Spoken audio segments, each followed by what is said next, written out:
கோவை கணபதி வெற்றி விநாயகர் கோவில் பகுதியில் கோவை வடக்கு தொகுதி பாஜக வேட்பாளர் வானதி சீனிவாசன் பரப்புரை. விநாயகர் கோவிலில் சாமி தரிசனம் செய்துவிட்டு பரப்புரையை துவக்கி சிறப்புரை ஆற்றினார். அப்போது பேசிய அவர், புரட்சித் தலைவர் புகழ் ஓங்குக, புரட்சித் தலைவி அம்மா புகழ் ஓங்குக என்று உரை துவக்கம். தேசிய ஜனநாயக கூட்டணி தமிழகத்தில் ஆட்சி அமைக்கப் போகிறது என்பதில் எந்த மாற்றமும் இல்லை. கோவை வடக்கு சட்டமன்ற தொகுதி உருவான காலத்தில் இருந்து அதிமுக தொடர்ச்சியாக வெற்றி பெற்றுள்ளது. அந்த வெற்றியை தற்போது பாஜகவும் தொடரப்போகிறது. திமுக என்ற தீய சக்தியை அழிக்க வேண்டும் என்றால் அதற்கு பலம் பொருந்திய கூட்டணி எடப்பாடி பழனிசாமியார் தலைமையில் உள்ள தேசிய ஜனநாயக கூட்டணி மட்டுமே. தீய சக்தி திமுக கோவையை கெடுப்பதற்கு என்றே கரூரில் இருந்து ஒரு இறக்குமதியை செய்திருக்கிறார்கள். கொங்கு மண்டலம் எப்பொழுதும் விஷக்கிருமிகளை வளரவிடுவது இல்லை. கூட்டணி தமிழகத்தில் ஆட்சி அமைக்கப் போகிறது என்பதில் எந்த மாற்றமும் இல்லை. வடக்கு சட்டமன்ற தொகுதி, இந்த தொகுதி உருவான காலத்தில் இருந்து அண்ணா திராவிட முன்னேற்ற கழகம் தொடர்ச்சியாக வெற்றி பெற்றிருக்கிறது. இப்போது அந்த வெற்றியை பாரதிய ஜனதா கட்சியும் தொடரப் போகிறது.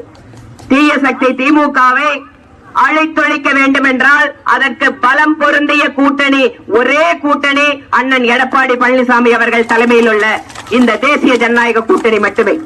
தீய சக்தியான திமுக கோயம்புத்தூரை கெடுக்கிறதுக்காகவே கரூரில் இருந்து ஒரு இறக்குமதியை அனுப்பி இருக்கிறார்கள். கொங்கு மண்டலம் எப்போதும் விஷக்கிருமிகளை வளர விடுவது இல்லை.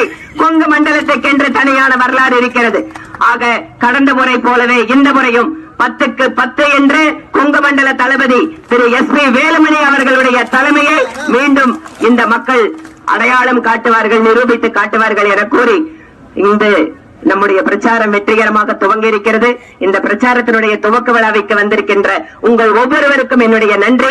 இந்த பிரச்சாரத்தினுடைய பயணத்தில் திட்டமிட்டு ஒவ்வொரு பகுதி நிர்வாகிகளும் அதிகமான அளவில் கலந்து கொண்டுவது மட்டுமல்ல, ஒவ்வொரு வீட்டிற்கும் சென்று ஏன் திமுக வீட்டுக்கு அனுப்பப்பட வேண்டும், ஏன் திரு ஸ்டாலின் அவர்கள் ஆட்சி அழிக்கப்பட வேண்டும் என்று ஒவ்வொரு வீட்டுக்கும் நாம் பிரச்சாரம் செய்ய வேண்டும். குறிப்பாக பெண்களுடைய பாதுகாப்பு, இன்று குழந்தைகள் கையில் புழங்கிக் கொண்டிருக்கக்கூடிய போதைப் பொருள், இதை பற்றி முக்கியமாக ஒவ்வொரு வீட்டிற்கும் நாம் எடுத்து செல்வோம். நிச்சயமாக வடக்கு சட்டமன்ற தொகுதி தேசிய ஜனநாயக கூட்டணி வெற்றி பெறப் போகிறது. உங்கள் அத்தனை பேருடைய ஆதரவால் அனைவருக்கும் நன்றி. வடக்கு சட்டமன்றத்தினுடைய அத்தனை தேவைகளுக்கும் ஒரு பலமிக்க குரலாக, உறுதியான குரலாக சட்டப்பேரவையில் நான் இருப்பேன். அது மட்டுமல்ல, தேசிய ஜனநாயக கூட்டணி அரசு மாநிலத்தில் அமைகின்ற பொழுது அமையும் வடக்கு சட்டமன்ற தொகுதியின் அத்தனை தேவைகளும் நிறைவேற்றப்படும் என்றும் இந்த நேரத்தில் என்னுடைய வாக்குறுதியை தெரிவித்துக் கொள்கிறேன். அனைவருக்கும் நன்றி.